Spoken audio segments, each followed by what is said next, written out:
नमस्कार, आप देख रहे हैं ब्रेकिंग इंडिया न्यूज 7। देश दुनिया की 25 बड़ी खबरें सबसे पहले सबसे तेज। लेकिन इससे पहले वीडियो को आप कहां से देख रहे हैं कमेंट करके जरूर बताएं और साथ ही वीडियो को लाइक भी करें। पीएम सेतु योजना का देश भर में विस्तार, 200 आईटीआई क्लस्टर होंगे अपग्रेड। कौशल विकास को नई रफ्तार देने के लिए केंद्र सरकार ने पीएम सेतु योजना का देश भर के 200 आईटीआई क्लस्टरों तक विस्तार करने का फैसला किया है। इस योजना के तहत आईटीआई को आधुनिक बनाया जाएगा और उद्योगों की साझेदारी से युवाओं को रोजगारोन्मुख प्रशिक्षण मिलेगा। वहीं गुजरात, ओडिशा और तेलंगाना के 5 क्लस्टरों में 1237.58 करोड़ के औद्योगिक निवेश को भी मंजूरी दी गई है। सरकार का लक्ष्य युवाओं को वैश्विक स्तर के कौशल से लैस करना है। E20 से नहीं होगा इंजन खराब, हरदीप पुरी ने अफवाहों पर दिया जवाब। E20 एथेनॉल ब्लेंडेड पेट्रोल को लेकर चल रही चिंताओं पर पेट्रोलियम मंत्री हरदीप सिंह पुरी ने बड़ा बयान दिया। उन्होंने कहा कि E20 से इंजन खराब होने या माइलेज घटने के दावों का कोई ठोस सबूत नहीं है। उनके मुताबिक देश भर में लाखों वाहन बिना किसी समस्या के E20 का इस्तेमाल कर रहे हैं और ऑटोमोबाइल कंपनियां भी इसे सुरक्षित मानती हैं। वहीं E25 ईंधन पर फिलहाल केवल परीक्षण जारी है, कोई अंतिम फैसला नहीं हुआ है। ऑफर ठुकराया तो मिली जान से मारने की धमकी, टीवी के विधायक का सनसनीखेज दावा। तमिलनाडु की राजनीति में नया विवाद सामने आया है। टीवी के विधायक जी सरवनन ने आरोप लगाया है कि उन्हें डीएमके में शामिल होने के लिए 30 करोड़ से 100 करोड़ रुपए तक का ऑफर मिला। उनका दावा है कि प्रस्ताव ठुकराने पर उन्हें जान से मारने की धमकी भी मिली। सरवनन ने कहा कि उनके पास इन आरोपों से जुड़े सबूत मौजूद हैं। हालांकि इन दावों पर डीएमके की ओर से आधिकारिक प्रतिक्रिया सामने नहीं आई है। नशा मुक्त भारत का महासंकल्प, ड्रग तस्करों पर एआई का शिकंजा। नशा मुक्त भारत के संकल्प को मजबूत करते हुए केंद्र सरकार ने नारकोटिक्स कंट्रोल विजन डॉक्यूमेंट 2026 से 2029 जारी किया है। इस योजना के तहत एयरपोर्ट पर एआई आधारित पैसेंजर प्रोफाइलिंग सिस्टम लगाया जाएगा ताकि ड्रग तस्करों की पहचान तेजी से हो सके। प्रमुख उच्च शिक्षण संस्थानों में चरणबद्ध तरीके से ड्रग स्क्रीनिंग भी शुरू होगी। सरकार का उद्देश्य नशे के नेटवर्क पर कड़ी कार्रवाई करते हुए युवाओं को सुरक्षित और स्वस्थ भविष्य देना है। राम मंदिर चढ़ावा विवाद पर अशोक गहलोत का बड़ा बयान, ट्रस्ट भंग करने की मांग। राम मंदिर चढ़ावा विवाद को लेकर सियासत तेज हो गई है। कांग्रेस के वरिष्ठ नेता अशोक गहलोत ने राम मंदिर ट्रस्ट को तत्काल भंग करने की मांग की। उन्होंने कहा कि मामले की जांच सुप्रीम कोर्ट के मौजूदा न्यायाधीश की निगरानी में होनी चाहिए। गहलोत ने एसआईटी की निष्पक्षता पर भी सवाल उठाए और मंदिर के सभी दानदाताओं की सूची सार्वजनिक करने की मांग की। ट्रस्ट आरोपों में घिरे पदाधिकारियों के इस्तीफे स्वीकार कर नए पदाधिकारियों की नियुक्ति कर चुका है। वकीलों को राहत, पेशेवर लापरवाही पर ब्लैक लिस्टिंग पर सुप्रीम कोर्ट की रोक। सुप्रीम कोर्ट ने वकीलों के अधिकारों से जुड़े एक अहम मामले में बड़ा फैसला सुनाया है। अदालत ने कहा कि बैंक और भारतीय बैंक संघ केवल पेशेवर लापरवाही के आरोपों के आधार पर किसी वकील को ब्लैकलिस्ट या सावधानी सूची में नहीं कर सकते। कोर्ट ने इसे बार काउंसिल के वैधानिक अधिकारों में दखल बताया। साथ ही बार काउंसिल ऑफ इंडिया को राष्ट्रीय कानूनी अकेडमी की स्थापना पर विचार करने का भी निर्देश दिए। 116 साल की उम्र में तिरुमाला तक पैदल पहुंची नवनी थम्मा, भक्ति से जीता दिल। आस्था और अटूट विश्वास की अनोखी मिसाल चेन्नई की 116 वर्षीय नवनी थम्मा ने पेश की। उन्होंने भगवान वेंकटेश्वर स्वामी के दर्शन के लिए तिरुमाला तक पैदल यात्रा पूरी की। उनकी श्रद्धा और हौसले से प्रभावित होकर तिरुमाला तिरुपति देवस्थानम ने उनके लिए विशेष वीआईपी दर्शन की व्यवस्था की। नवनी थम्मा का वीडियो सोशल मीडिया पर वायरल है, जिसकी आंध्र प्रदेश के मुख्यमंत्री एन चंद्रबाबू नायडू ने भी जमकर सराहना की। दिल्ली, यूपी, बिहार में झमाझम बारिश। उत्तर भारत में मानसून हुआ सक्रिय। उत्तर भारत में मानसून पूरी तरह सक्रिय हो गया है। मौसम विभाग के अनुसार अगले एक सप्ताह तक दिल्ली, उत्तर प्रदेश, बिहार, राजस्थान, पंजाब, हरियाणा और झारखंड समेत कई राज्यों में अच्छी से भारी बारिश होने की संभावना है। बारिश से तापमान में गिरावट आएगी और उमस भरी गर्मी से राहत मिलेगी। हालांकि कुछ इलाकों में जल भराव और बाढ़ का खतरा भी बन सकता है। लोगों को मौसम विभाग की सलाह का पालन करने की अपील की गई है। भारत इंडोनेशिया का मास्टर स्ट्रोक, 14 समझौतों से हिंद प्रशांत में नई रणनीतिक ताकत। भारत और इंडोनेशिया ने रक्षा, व्यापार और रणनीतिक सहयोग को नई ऊंचाई देते हुए 14 अहम समझौतों पर मुहर लगाई है। इस साझेदारी के तहत इंडोनेशिया भारत से ब्रह्मोस और अस्त्र मिसाइलें खरीदेगा, जबकि सांभाग पोर्ट का संयुक्त विकास भी किया जाएगा। रक्षा उत्पादन, महत्वपूर्ण खनिजों में निवेश, डिजिटल भुगतान और तकनीकी सहयोग पर भी सहमति बनी है। ये कदम हिंद प्रशांत क्षेत्र में दोनों देशों की रणनीतिक स्थिति को और मजबूत करेगा।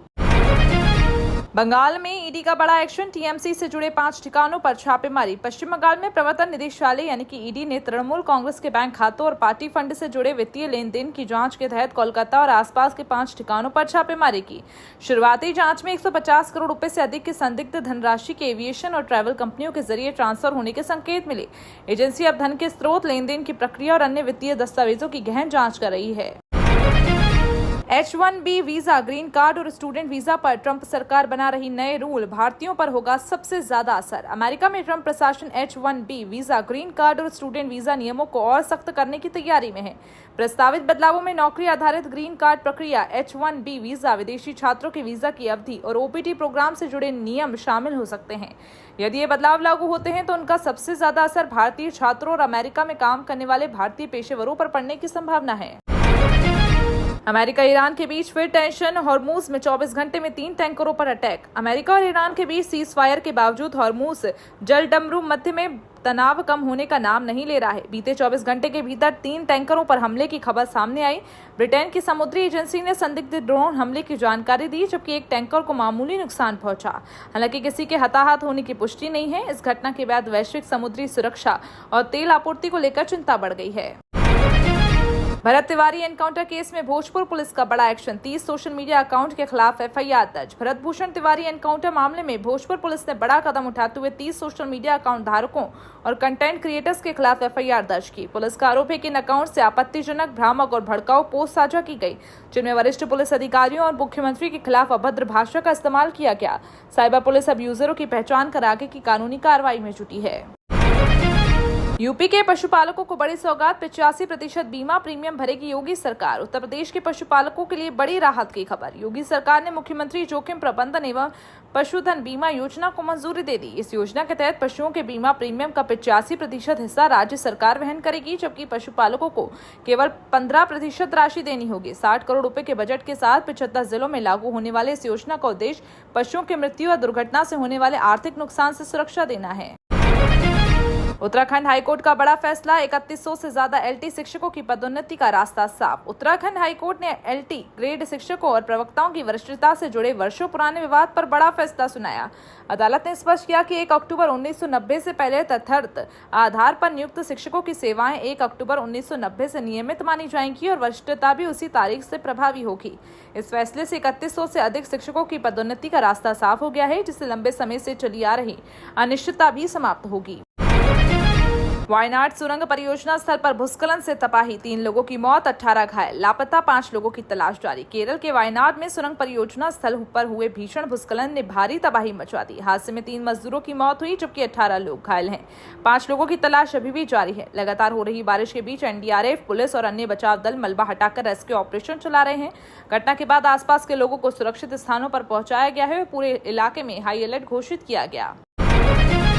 श्री राम जन्मभूमि चुड़ावा चोरी केस, आरोपों के बीच सामने आए चंपत राय, कहा SIT रिपोर्ट आने के बाद बात करूंगा। राम मंदिर चुड़ावा चोरी विवाद के बीच पूर्व महासचिव चंपत राय ने पहली बार प्रतिक्रिया दी। उन्होंने कहा कि उन पर लगाए गए आरोप बेबुनियाद हैं और वे SIT के अंतिम रिपोर्ट आने के बाद ही इस मामले पर विस्तार से बोलेंगे। ट्रस्ट ने उनका इस्तीफा स्वीकार कर अंतरिम महासचिव की जिम्मेदारी कृष्ण मोहन को सौंपी है।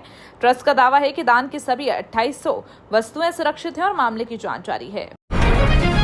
तमिलनाडु और हिटाची एनर्जी के बीच समझौता, 1000 लोगों को मिलेगी प्रीमियम नौकरी। तमिलनाडु सरकार और हिटाची एनर्जी के बीच 1000 करोड़ रुपए के निवेश का बड़ा समझौता हुआ। अगले 5 वर्षों में इस परियोजना के तहत 1000 हाई एंड टेक्निकल नौकरियां सृजित होंगी। राज्य सरकार ने TASMAC कर्मचारियों को भी बड़ी राहत देते हुए उनकी सैलरी में 25% बढ़ोतरी और ESI मेडिकल इंश्योरेंस देने का ऐलान किया। नई सैलरी अगस्त से लागू होगी, जिससे हजारों कर्मचारियों को सीधा भी फायदा मिलेगा। बेटियों को लेकर उत्तराखंड में बड़ी पहल, जन्म पर मिलेंगे 1000, शादी में 3000। उत्तराखंड के पिथौरागढ़ जिले की सेणरार्थी ग्राम पंचायत ने बेटियों के सम्मान और जरूरतमंद परिवारों के लिए सराहनीय पहल की है। पंचायत ने फैसला लिया है कि बेटी के जन्म पर परिवार को 1000 रुपए और शादी के समय 3000 रुपए की आर्थिक सहायता दी जाएगी। इसके अलावा निसंतान और असहाय परिवारों को हर साल 1000 रुपए की मदद मिलेगी। ग्रामीणों ने इस फैसले का स्वागत करते हुए इसे समाज के लिए प्रेरणादायक कदम बताया। अब विधायक फंड से मिलेगा कैंसर और किडनी मरीजों को इलाज का सहारा। जम्मू कश्मीर सरकार ने गंभीर बीमारियों से जूझ रहे गरीब मरीजों के लिए बड़ा फैसला लिया। अब विधायक अपने क्षेत्रीय विकास फंड से सालाना 20 लाख रुपए तक का इलाज के लिए आवंटित कर सकेंगे। कैंसर मरीजों को अधिकतम 2,75,000, अंग प्रत्यारोपण के लिए 5 लाख और डायलिसिस कराने वाले किडनी मरीजों को 1 लाख रुपए तक की सहायता मिलेगी। ये सुविधा केवल BPL और EWS श्रेणी में पात्र मरीजों को मिलेगी और भुगतान सीधे अस्पताल को किया जाएगा। प्रदेश के 10,000 प्रबोधकों को नहीं मिलेगा पूरी पेंशन का लाभ, जोधपुर के 600 होंगे प्रभावित। राजस्थान में पुरानी पेंशन योजना लागू होने के बावजूद करीब 10,000 प्रबोधकों को पूरी पेंशन का लाभ नहीं मिल पाएगा। वजह यह है कि वर्ष 2008 से पहले पैरा टीचर और शिक्षा कर्मी के रूप में दी गई सेवाओं को अहकारी सेवा में नहीं जोड़ा गया। इससे 30 साल तक का काम करने वाले कई प्रबोधक भी 25 वर्ष की पात्र सेवा पूरी नहीं कर पा रहे हैं। प्रबोधक संगठन ने सरकार से पुरानी सेवाओं को मान्यता देकर राहत देने की मांग की। निवेश के मामले में यूपी बना देश का सबसे बड़ा राज्य। उत्तर प्रदेश ने शेयर बाजार में नया कीर्तिमान बनाया। राज्य में पंजीकृत निवेशकों की संख्या 3 करोड़ के पार पहुंच गई, जिससे यूपी देश का दूसरा सबसे बड़ा निवेशक राज्य बन गया है। पिछले एक साल में करीब 49 लाख नए निवेशक जुड़े, जबकि म्यूचुअल फंड में निवेश 3.5 लाख करोड़ रुपए से अधिक हो चुका है। विशेषज्ञों का कहना है कि डिजिटल निवेश और वित्तीय जागरूकता के चलते यूपी तेजी से निवेश का नया पावर हाउस बन रहा है। प्रमोशन में आरक्षण मामला, हाईकोर्ट ने फैसला रखा सुरक्षित। 13 जुलाई को होगी सुनवाई। प्रमोशन में आरक्षण से जुड़े मामलों में हाईकोर्ट ने फिलहाल अपना फैसला सुरक्षित रख लिया। सुनवाई के दौरान याचिकाकर्ताओं ने आरोप लगाया कि कोर्ट में आश्वासन के बावजूद सरकार विभिन्न विभागों में प्रमोशन लिस्ट जारी कर रही है और टीपीसी की प्रक्रिया भी जारी है।